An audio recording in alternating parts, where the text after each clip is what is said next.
O jornalismo é uma das áreas da comunicação que tem como objetivo levar à sociedade as informações de interesse comum. Ou seja, nem tudo que é informação é de interesse coletivo ou irá se transformar em notícia. A jornalista Graziela Ângelo afirma que uma reportagem de repercussão em Caratinga pode não ganhar a mesma proporção em meios de comunicação de outros locais.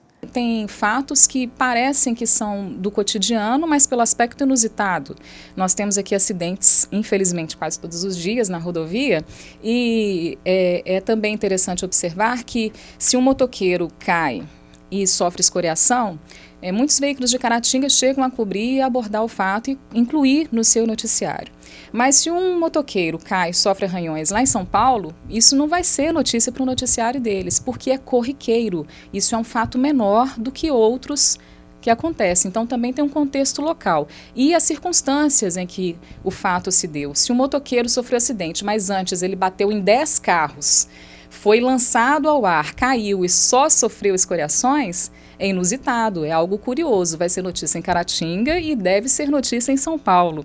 Então isso é do nosso cotidiano, a gente vai percebendo essas sutilezas de alguns fatos e outros que claramente têm interesse para a pauta jornalística. Além do que o repórter pode, no afã do momento, imaginar que aquilo é relevante e depois, com mais calma, se perceber que não há elementos que justifiquem uma abordagem, que é um fato, por exemplo, de rotina. Na televisão, o conceito de noticiabilidade não é diferente.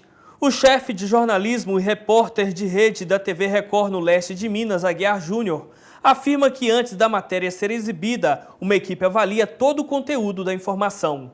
O acontecimento interessa para o meu vizinho, para a pessoa que mora no outro bairro, para a pessoa que mora na outra cidade.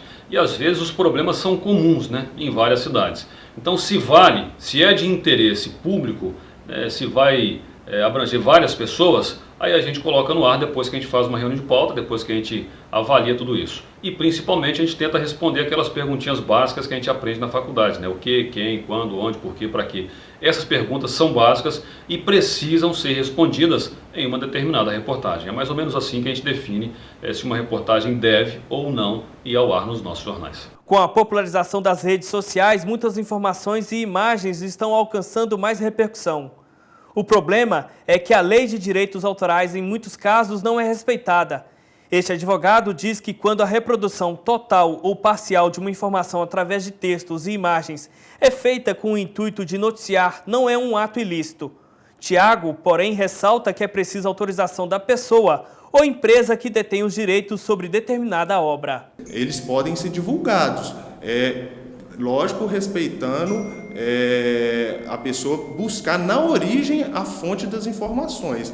A divulgação de uma outra obra jornalística ou de uma outra obra que tem ali a personalidade de um profissional, de um autor, ela exige, logicamente, a autorização desse profissional, dessa pessoa, desse autor que fez aquela obra, tanto literária, né, quanto científica ou artística, ou a imagem, ou um texto, tanto total ou parcial. Entre os profissionais da comunicação, o plágio ou a manipulação de um determinado texto ou imagem a fim de esconder o real autor da obra são vistos como ações antiéticas. Na visão do jornalista, quem copia trabalho do outro, na visão do jornalista tem menos valor.